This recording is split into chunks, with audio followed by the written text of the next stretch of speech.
అన్న నమస్తే. నమస్తే అండి. ఏంది 2027లో జగన్మోహన్ రెడ్డి పాదయాత్రకు వస్తాను అంటున్నాడు, మరి ఏం చెప్తారు దానికి? అసలు 2027లో పాదయాత్ర కనుక కన్ఫామ్ అయితే మనకి మంచిదేనండి. ఏ విధంగా అంటారు? అంటే ఇంకా అప్పటికి బాగా ఊపందుకుంటుంది ఈ గవర్నమెంట్ పరిపాలన చేయటం మొదలుపెట్టింది కదా. ఆ ఏళ్ళకి అన్ని రూపురేఖలన్నీ ఒక విధానానికి వస్తాయి. ఆ విధానంలో అన్నీ చూపించి చెబుతాం మేము. వాళ్ళ లైన్లోకి వచ్చినప్పుడు ఇది నువ్వు కట్టలేదు, ఇది కట్టింది వీళ్ళు, నువ్వు రాజధాని కట్టలేదు, కట్టింది వాళ్ళు, పాలనా పని వీళ్ళు చేశారు, పాలనా పని వాళ్ళు చేశారు, మేము చూపించడానికి ఉంటుంది మాకు. ఎమ్మటే వచ్చామనుకో ఇప్పుడు మొత్తం రన్నింగ్లో లేవు కదా. ఆ ఏళ్ళకి మంచిగా అవన్నీ అవగాహన చేయడానికి బాగుంటాయి. రానియండి, వస్తేనే బాగుంటుంది. మేము రావాలని కోరుకుంటున్నాం. ఏం 18 నెలల కాలంలో ప్రభుత్వం అసలు ఏం పని చేయలేదు, మొత్తం అసలు ముంచేస్తుంది అందరినీ. ఇది మంచి ప్రభుత్వం కాదు, ముంచే ప్రభుత్వం అంటున్నాడు కదా మరి జగన్మోహన్ రెడ్డి. ముంచే ప్రభుత్వం ఎట్లయిద్దండి? ఇప్పుడు అతను ఏమైతే ఇచ్చాడో అవన్నీ గవర్నమెంట్ ఇచ్చింది. ఇంకా దాంట్లో ముంచేదేముంది? నువ్వు ఏవైతే పంచావో అవన్నీ ఈయన పంచాడు. నువ్వు 100 రూపాయలు పంచితే ఈయన 110 రూపాయలు పంచాడు. నిన్నే డబ్బులు పంచాడు. ఇవాళ 1 తారీఖు, ఇవాళ వేయాల్సిన డబ్బులు నిన్నే ఇచ్చాడు. ఇవాళ పండగ చేసుకోమన్నాడు. మరి రైతులకి వడ్లన్నీ బాగానే కొంటున్నారు. మంచిగా ట్రై చేసుకున్న రైతుకి 24 గంటలు డబ్బులు పడుతున్నాయి. మరి పత్తి కొంటున్నాడు, మొక్కజొన్న మద్దతు ఉంది. అసలు వేటికి మద్దతు ధర పెట్టకుండా రైతులను మోసం చేస్తున్నాడు చంద్రబాబు నాయుడు అనేది వాళ్ళ పాయింట్. మరి మద్దతు లేకపోతే ఈ CCI ఎన్ని సెంట్రల్ గవర్నమెంట్ ఓపెన్ చేసి కొనబట్టే కదండి. ఇవాళ ప్రైవేట్ వ్యక్తులు ఓవర్లోకి వచ్చి రేట్లు పెట్టుకున్నారంటే గవర్నమెంట్ అనేది ఉండబట్టే కదా. అది కొంటున్నప్పుడు ఏమవుతుందంటే సరుకంతా వాళ్ళకే వెళ్ళిపోతుందని వీళ్ళు కొంటున్నారు. ఇప్పుడు కొంతమంది ఎండబెట్టుకోలేక ఏదన్నా మెల్లాలేనా చేస్తున్నారు, పచ్చి మీద అమ్ముకుంటున్నారు. ఆ పచ్చి మీద బస్తా 1500 చేసి అమ్ముకుంటున్నారు. వాళ్ళకి అది లాభంగా ఉంది. కాదు ఆరబెట్టుకొని గవర్నమెంట్కి అమ్ముదాం ఉన్నాడు, అమ్ముకుంటున్నాడు. వాళ్ళ లాభం వాడికి వస్తుంది. మొత్తానికి ఒక గవర్నమెంట్ అనేది సరుకు ఉంటుంది కాబట్టి దాన్ని ఏమంటారు, డిమాండ్ ఎక్కువ వచ్చింది. అది రైతుకి కొంచెం ఒడ్లు పరంగా పత్తి ఒకటి ఈ 2 బాగానే ఉన్నాయి. ఇప్పుడు ఈ బాగానే ఉన్నాయంటారు. మరి బాగాలేవు, రైతులందరూ నష్టపోతున్నారు అనేది కదా మరి జగన్మోహన్ రెడ్డి ప్రచారం చేస్తుంది. మరి అంటాడండి, వాళ్ళ నాన్న కూడా దీన్ని ఆయుధం చేసుకునే కదా. వాళ్ళ నాన్న కూడా ఆయాల గెలిచింది. చంద్రబాబు నాయుడు వ్యవసాయం దండగానే అనకపోయినా కూడా అన్నట్టుగా ఒక వార్తాపత్రిక పెట్టుకొని డబ్బా కొట్టాడు. ఆ డబ్బా కొట్టితే జనం నమ్మి అప్పుడు అట్లా చేశారు. మళ్ళీ మొన్న మధ్యాహ్నం ఈయన వచ్చాడు, ఒకసారి ఏమన్నాడు, ఒకసారి వేసారు, న్యాయం చేశారు. ఇప్పుడు మళ్ళీ పోయింది. మళ్ళీ లైన్లోకి వస్తున్నాడు పాదయాత్రకి. రమ్మనండి, వస్తే మేము చూపిస్తాము. ఆ గవర్నమెంట్ ఎట్లా ఉందా, ఈ గవర్నమెంట్ ఎట్లా ఉందా, కూటమి గవర్నమెంట్ ఎట్లా ఉందో మేమే వాళ్ళకి చూపించి మేమే అడుగుతాం. నీకు ఏ విధంగా మేము ఓట్లు వేయాలి, నువ్వు ఎందుకు అడుగుతున్నావు ఓట్లు, ఈయనేం తప్పు చేశాడు అని మేము అడుగుతాం నిలదీసి. మరి మీ ఎమ్మెల్యేలు మీ మంత్రులు అందరూ జైలుకి పోయి వచ్చారు, ఎందుకు జైలుకి పోయారు తప్పు చేయకపోతే? ఇప్పుడు అడిగారు కదా, వాళ్ళు అంటుంది ఏంటంటే అసలు ఈ కూటమి ప్రభుత్వం అనేది దోచుకో, దాచుకో, పంచుకో, తినుకో అనే నినాదంతో పనిచేస్తుంది. అసలు మా హయాంలో దోపిడీ అనేది తెలియదు, డైరెక్ట్ బెనిఫిషరీకి వేసాం ఏదైనా సరే అంటున్నారు. మరి దానికి ఏం చెబుతారు? మరి ఇక్కడ ప్రతి దాంట్లో దోచుకుంటున్నారు అనేది వైసీపీ నాయకులు ఎక్కువ ప్రొజెక్ట్ చేస్తుంది. మరి దోచుకునే దాంట్లో విధానం ఉంటుందండి. దోచుకుంటున్నారు, దాచుకుంటున్నారు మాట అనాలి అంటే ఆ ధరని నిర్ధారణ అవ్వాలా. ఇప్పుడు ఈ మందులు ఉన్నాయండి, వైన్ షాపులు ఉన్నాయి, ప్రైవేట్ వాళ్ళకి ఇచ్చేసాడు టెండర్లు వేసి, అది అయిపోయింది. దాంట్లో దోచుకునేది ఎవరు లేరు. ఇప్పుడు వాళ్ళ గవర్నమెంట్లో ఏంది, ఓన్లీ క్యాష్ పెట్టాడు. క్యాష్ పెట్టి కొనుక్కున్న డబ్బులు అంతా తీసుకెళ్ళి సైడు భాస్కర్ రెడ్డి వాళ్ళందరూ కలిసి కొంతమంది కూటమికి ఏర్పడి చేసుకునే వాళ్ళు ఆ డబ్బు అంతా దాచుకున్నారు. ఆ డబ్బు అంతా బయటికి పోయింది. దాని జనం నమ్మారు, దాచుకున్నాం అంటే అది. ఇప్పుడు ఇది అంతా గవర్నమెంట్ ఆన్లైన్లోనే కదా. ఇప్పుడు నేనే పాట పాడాను, ఒక షాప్ని ఎంత టెండర్ వేసాను, ఆ డబ్బు గవర్నమెంట్కి వెళ్ళిపోయింది కదా. మరి ఆ డబ్బు నీకు దాయటానికి అవకాశం లేదు కదా. నువ్వు గవర్నమెంట్లో నువ్వు దాచుకున్నావు. దాయటం అంటే అది, ఇది దాచుకోవటం కాదు. అది ఏదన్నా ఈ పెద్ద పెద్ద ఈ ప్లాట్లు ఇట్లు వేసే వాటిలో ఒకళ్ళు ఇద్దరు ఏదన్నా మంత్రులు, డబ్బులున్న మంత్రులు కానీ నాకు ఎకరాలు కొనుక్కోవచ్చు డెవలప్ అయ్యే కదా. అది సహజం, ఎవరే కొంటారు.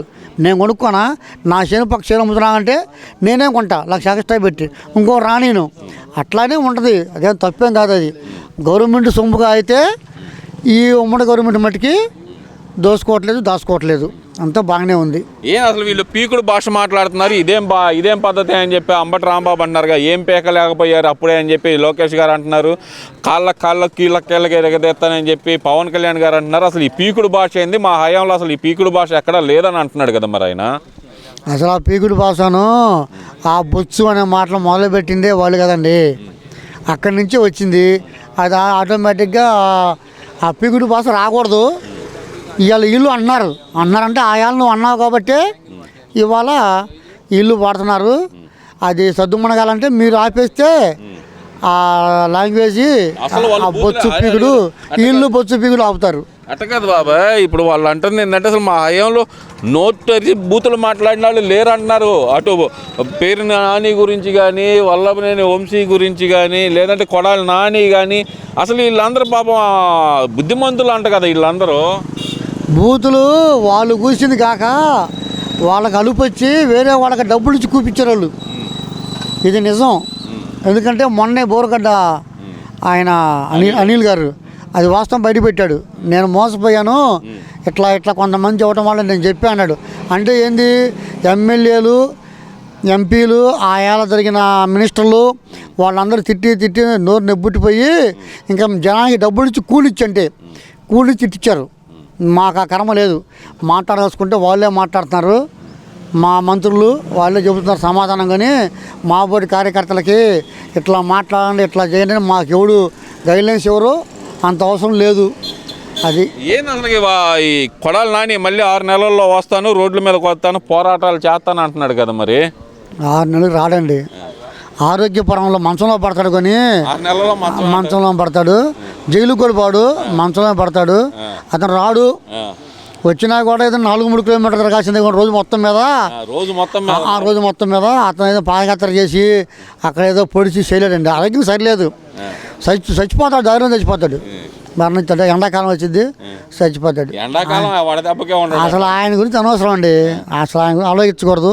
ఆయన తప్పు ఆయన తెలుసుకున్నాడు, వంశీ గారు తప్పు వంశీ గారు తెలుసుకున్నారు. వాళ్ళు సైలెంట్ అయిపోతారు, వాళ్ళు రారు బయటికి. వాళ్ళు జగన్ మోసం చేస్తున్నారు. ఇప్పుడు జగన్ నమ్మించి మేము ఉండాము నువ్వు కానీ అన్నట్టుగా చేస్తున్నారు. అది జగన్ అర్థం చేసుకోవాలా. మొన్న కూడా వార్నింగ్ ఇచ్చారు కదా వైఎస్ జగన్మోహన్ రెడ్డి గారు, మీరు వస్తారా ఇంకోళ్ళని చూసుకోమంటారా నన్ను అని చెప్పి అంటేనే కదా మరి వీళ్ళిద్దరు బయటకు వచ్చింది. మరి వెళ్ళకపోతే మరి నిజంగానే ఇంకో కొత్తగా దిస్తే ఇబ్బంది కదా. మేము ఉన్నాం లైన్లో, నీకెందుకు బూతుల పుస్తకం ఉందలే, ఆ పుస్తకం తీసుకుని మేము బయటకు వస్తాము, మా బూతులు మేము మొదలు పెడతామని చెప్పొచ్చారు పోయి. మరి చివరికి వచ్చిన తర్వాత వాళ్ళ పని వాళ్ళు చేస్తారు అంతే. ముందుగా అయితే మళ్ళీ ఇంకా 2-3 ట్రైనింగ్ ఇచ్చి మళ్ళీ పుస్తకాలు వాళ్ళకి ఇస్తాడు, ఇట్లా బూతులు కొనరా బయటికి వెళ్ళని. అందుకని వీళ్ళు చెప్పారు, కానీ వీళ్ళు దాని జోలికి పోరు. మా నమ్మకం వాళ్ళు జోగి రమేష్ కానీ, వంశీ గారు కానీ, నాని గారు కానీ వీళ్ళు మట్టికి ఇక్కడి నుంచి ఆ వృత్తిలోకి పోరు. ఆ తిడతాం కానీ ఆ వలబరం మాట్లాడతాం కానీ చేయరండి. 2029 అధికారం మాదే, మేము వస్తే కనుక రప్ప అనే అంటున్నా జగన్మోహన్ రెడ్డి. మరి దానికి ఏం చెబుతారు? రప్ప అయ్యిందండి, ఎట్ట పోతారండి.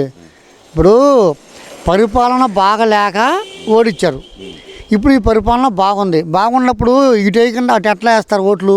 మరి వాళ్ళు చాలా కాన్ఫిడెన్స్గా చెబుతున్నారు కదా. కాన్ఫిడెన్స్ లేదు, బొందా లేదు. అది మరి అట్లా చెప్పకపోతే మరీ వీక్ అయిపోతే కొంతమంది కార్యకర్తలు ఈ పింఛన్ల కాడ ఈ కార్డుల కాడ లొంగిపోతారేమో, ఈ పంచాయతీ ఎలక్షన్లు అప్పుడు ప్రభావం పెడితే దానికి లొంగిపోతారని చెప్పి కాపాడుకోవడం కోసం మనమే వస్తాం, మళ్ళీ మన గవర్నమెంటే గెలిచిద్దని వాళ్ళ కార్యకర్తలని వాళ్ళు కాపాడుకున్నారు. అది సహజం, ఏ పార్టీ అయినా అది నడుస్తూ ఉంటుంది. దానికి ముందు మనం పట్టించుకొని చెప్పాల్సిన అయితే అవసరం అయితే లేదు. అది దాని గురించి వాళ్ళు వస్తే అటు కాదు మరి. ఇక ఏది మ్యాజిక్ ఫిగర్ దాడితే కనుక 88 దాడితే కనుక రప్పనే అంటే తప్పే ఉందని జగన్మోహన్ రెడ్డి ఒప్పుకుంటున్నాడు కదా మరి. ఇది ఎలక్షన్ కౌంటింగ్ అప్పుడు 80 దాటితే రఫ్ అన్నాడా? నేను చెప్తానండి, ఈ 5 సంవత్సరాల పరిపాలన అయిపోయేసరికి మేము మొదలు పెడతారు మా వాళ్ళు. ఎలక్షన్ పని లేదు, నోటిఫికేషన్ పని లేదు. మాకు అర్థమైద్ది. టీడీపీ కార్యకర్తలకు కానీ జనసేన కార్యకర్తలకు కానీ ఈ 5 సంవత్సరాలు అయిపోగానే ఇక రఫ్ ఆడియొచ్చా ఎలక్షన్లో, ఆడియకూడదు అనేది మాకు లెక్క మాకు ఉంటుంది. అప్పుడు మేము ఎలక్షన్ కాడే రఫ్ ఆడిస్తారు వీళ్ళు. ఇక్కడే ఎలక్షన్కి అక్కడే అర్థమైపోద్ది ఎవరు రఫ్ ఆడిచ్చేది, అక్కడే మొదలవుతుంది. అవన్నీ ఎదవ ఆలోచనలు ఎదవ మాటలు. కానీ రఫ్ అడుగుతా అంటే నీకెంత కత్తి ఉందో ఇటు పక్కకి అదే కత్తి కదండి. అది నువ్వు తయారు చేసింది కాదుగా, వీడి దగ్గర ఉంటుందిగా, వీడు కొనుక్కొచ్చుకోవచ్చుగా కత్తిని. ఏం లేదు, ఎవడు ఆడినా అదే కత్తి, ఎవడు ఆడినా అదే మాట. ఏదో అంటారు అన్నంత మాత్రాన ఏం ఉండదండి. తగులైతే కావండి, తగులైతే అభివృద్ధి చెందదు, ఫ్యాక్టరీలు రావు, అభివృద్ధి చెందదు, పిల్లలకి జాబులు రావు. ఆ దృష్టితోటే ఈ మన ఈ ఉమ్మడి గవర్నమెంట్ అనేది జాగ్రత్త పడి పరిపాలన జాగ్రత్త చేస్తారు. తగులు లేకుండానే లాక్కొస్తారు.